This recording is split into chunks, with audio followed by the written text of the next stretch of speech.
Hey everyone, it's Jason Pannone, Head of Reference and Cultural Assets Manager here at the East Hartford Public Library. Welcome to episode 2 of Raiders of the Lost Archive. Today I've got a bunch of stuff that I found when I was unpacking this week, and they both focus on Pratt Whitney and on tobacco farming, which were the two big industries here in East Hartford. Pratt still is, obviously, tobacco not so much. But I thought I would share them with you just to show kind of how important East Hartford is, not only to itself, but on the larger stage of Connecticut and in the world, in world history. So the first thing I will start off with is the Pratt & Whitney stuff. I found this wonderful bag full of Pratt memorabilia, this lovely patch here. Here is a paperweight, refrigerator magnets for the 60th anniversary year, a little rubber doodad,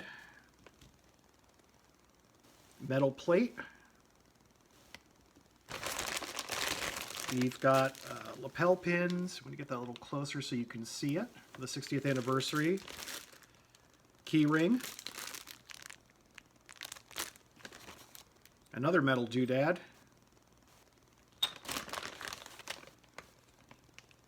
A little desk sign right here that you can just pop on your desk on a tripod. And lastly, we've got magnets. 2 magnets, more refrigerator magnets. A pin, and another keychain. So those are neat, just kind of little, not ephemera, but little knickknacks about the history of Pratt. And that raises the question, when did Pratt & Whitney start? Well, Pratt actually began in the year 1860. And you may say to me, well, that's crazy. Airplanes haven't been around since then. Good point. Pratt & Whitney actually started as a machinist shop in Hartford, founded by, Francis A. Pratt and Amos Whitney. And for many years, they were very involved in making all sorts of machines, like these, right here.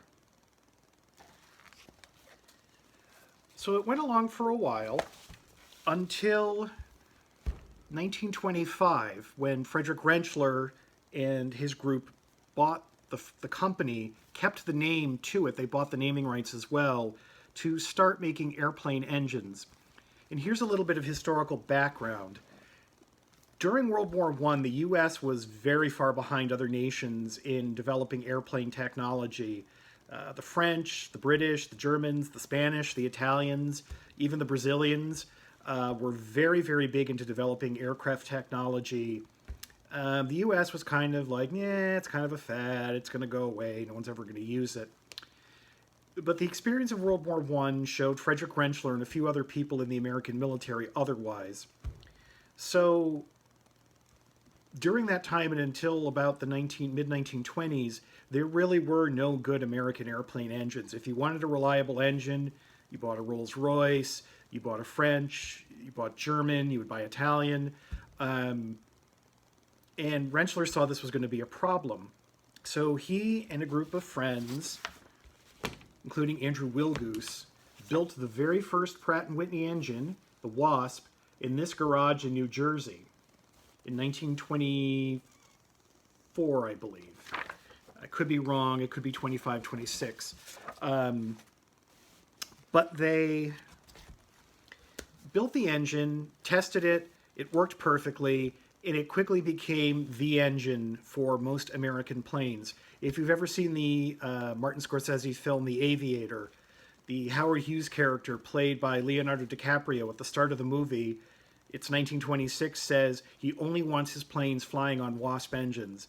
And Pratt's motto, dependable engines, it's just for that reason. So there's a big piece of aviation history that involves East Hartford. Just like if you've seen the movie Bridge of Spies, Pratt & Whitney's J57 engine, of which we have a model here at the library in the children's room, is mentioned because the early versions of the U-2 spy plane that's mentioned in the movie flew on a J-57 jet engine. Side note, stay tuned to our Facebook page for Throwback Thursday because there will be a post about the J-57 later on. Back to the Wasp. So what did it look like? Well, you're in luck because here at the library we have a standing floor model that was used in a machinist shop to show machinists how to make the engine. The Wasp was very, very, very important to the American war effort in World War II.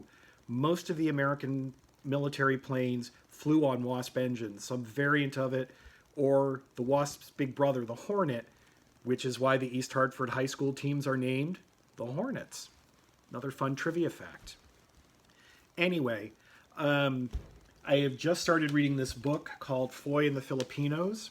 It's a really good book. The guy who wrote it is the son of the Foy mentioned in the title, and his father was shot down over the Philippines during World War II while flying a Grumman Hellcat, and the Hellcats flew on Pratt Whitney engines, and Foy actually is recorded as talking about his Pratt Whitney engine, and he just calls it the Pratt Whitney. This is how they were known. So here in East Hartford, it is the engine that won World War II was made right here. People worked around the clock, 7 days a week, 24/7 to make these engines. And so it's a really, really cool piece of aviation history and why East Hartford just isn't some backwater town. We were critical to the American war effort during World War II. And this little thing that I found here is the very first Wasp engine manual. So this is what you would use if you were a machinist to know how to put the thing together. This is the very first one, copyrighted January 1927 at the Pratt Whitney Aircraft Company of Hartford, Connecticut. Why Hartford? Pratt was made airplane engines there in Hartford across the river until 1929. That year, in 1929, they moved across the river to East Hartford to its current location on Main Street. And I've read that it took them 5 days to move everything and get it set up, to get it across the river, all the machines, all the lathes, everything that they needed set up and put up, and they did that in 5 days, which is just amazing. And that's where they've been ever since. So I think it's a super, super cool story. There is a book called Dependable Engines, the Pratt & Whitney story. It's available on Amazon. I totally recommend it if you're looking for any history about the company. It will tell you a lot about the development and the history of the company, and just not only with military aircraft, but with civilian aircraft as well. The reason that we have the jet age, that we can fly across continents and oceans, is in large part due to Pratt & Whitney. So there you go about Pratt. The other thing I want to talk about is tobacco farming. Now, I know we don't smoke. Smoking is bad, and I don't deny that. But for many years, growing broadleaf tobacco was a huge, huge part of the East Hartford economy. And broadleaf tobacco comes from Sumatra, if you didn't know that, in Indonesia. It's a tropical plant that was brought here, and it really likes the soil of the Connecticut River, from about Portland, Connecticut, all the way up to southern Vermont. Just the river soil. You go 2 towns over, you won't find much tobacco farming. And I can remember as a kid driving up to Bradley Airport and just seeing the fields of tobacco everywhere. I had a college classmate whose family were broadleaf tobacco farmers. Lots of people here in town worked on tobacco if you're of a certain age. And it's really, really important. Also important that it was big with the civil rights movement, because a lot of the people involved in the civil rights movement, like Martin Luther King Jr., who worked in Simsbury as part of his work study, got together and they're looking around going, well, there's all these people here. There's African Americans, there's whites, there's islanders, there's Latinos, there's Asians. We're all getting together. So if integration works here, it'll work on a bigger scale. So it did have its part to play in the national civil rights movement, also very important. But back to our tobacco. So it's a tropical plant. How does it grow in kind of temperate, chilly New England? Well, that's where netting comes in. The nets that you see over the tobacco, that's to recreate that hot, humid climate that it really likes. And it really likes it. It grows well here, although it's kind of a finicky crop. And it's still grown today as a small niche crop, mostly for cigar aficionados who consider it the best cigar wrapper in the world. I don't know. I'm not a smoker. It's not because I have moral objections to it. I just don't like the smell of tobacco. But anyway, so this little thing here is a booklet called the United States Sumatra Tobacco Growing Company, excuse me. And it's a flip book of some of the famous people who are connected with it. This one is the home of Mr. L.E. Pike, who was a tobacco broker and used to be owned by James Batterson, president of the Travelers Insurance Company. Here's a famous one.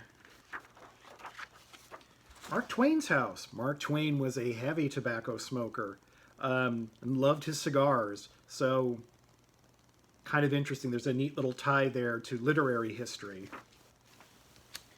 Let me see if I can find, I'm pretty sure I saw some East Hartford stuff in here. And if not, I will quickly move on. This is kind of interesting. So those of you familiar with downtown Hartford, you can see here's the Capitol building.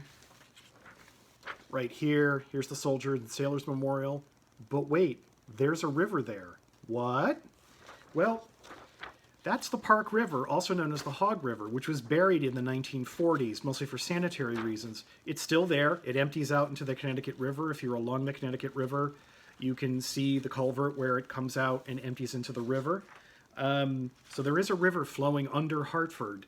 And I know I've seen talk occasionally that they should dig it up and part of restoring the environment, but who knows? So that's an interesting picture of how Hartford has changed. The Park River was covered in the 40s, so this picture obviously predates that quite a bit. And back, called one of the most beautiful sights in the world. And you can see there's no skyscrapers, there's no tall buildings, no high-rises. It's kind of rural looking and rather bucolic. Kind of a cool sight of Hartford back in the day. Let's see, we have any other goodies here? Here we go. A nice picture of broadleaf tobacco being grown under a tent. Priming or picking the leaves. Hot, sweaty work from people I've heard who've done it, but it was a good way to make some quick cash if you were a teen back in the day or you needed some summer employment. And, here we go. This is a view of the steamer coming up the Connecticut River at Hartford. And it ran between Hartford and New York City. And this is looking from the East Hartford side over to into Hartford, seeing where the steamer is. And it's interesting that this is a time when, rail and boats were the quickest way to get to and from Hartford and elsewhere. So there's that. And this thing here is a little pamphlet done by the Tercentenary Commission of the State of Connecticut for Connecticut's 300th anniversary in 1936. And it's called The History of Tobacco Production in Connecticut. There were a whole series of these pamphlets done. I believe you can find electronic versions online fairly easily, but if you want, you can always let me know when we reopen. I can make copies for you. It's pretty short. Or you can come take a look at it. These books are really, really nice, these little booklets. There's a host of detail in here about local history that you would be hard-pressed to find anywhere else. We have a fairly complete set. It's not just tobacco farming. It's about life in colonial Connecticut, Victorian Connecticut, Native Americans, industry. It's really, really cool stuff. So that's my bit from the archives today. So thanks for watching. As always, practice safe social distancing, wash your hands frequently, and be well, and we'll catch you next time. Have a great day. Bye.